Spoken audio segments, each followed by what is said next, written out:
नाम होवे baby lover lover मिलन गाड़ी है मिलन गाड़ी है Raj recording studio Maharajganj music Raju Babu. नाम होवे बेबी बेबी बेबी मिलन गाड़ी है नाम होवे बेबी लवर मिलल बाड़ी है नाम होवे बेबी लवर मिलल बाड़ी है 9 दिन कोई पूजा पाठ हम जारा का धूप काट 9 दिन कोई पूजा पाठ हम जारा का धूप काट ऐसन कृपा देखवलु हे देवी नाम होवे बेबी लवर मिलल बाड़ी है नाम होवे बेबी लवर मिलल बाड़ी है नाम होवे बेबी लवर मिलल बाड़ी है नाम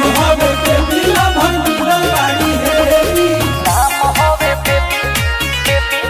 बेबी मिलन गाड़ी है म्यूजिक राजू बाबू रिसोना बाजार। मिलन गाड़ी है 9 दिन नमी उपवास रखनी नहीं लगे तनले भरा भखनी 9 दिन नमी उपवास रखनी नहीं लगे तनले भरा भखनी रउए दया से हम बने गइनी ने भी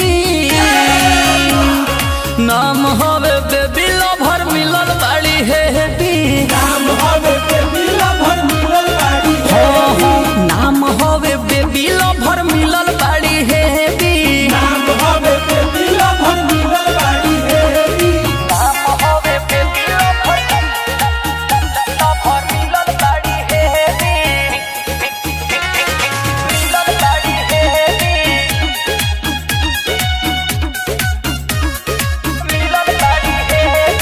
बड़ी दयावान होई माई मोहरनिया जनता नील भर से बनाई दी है कोनिया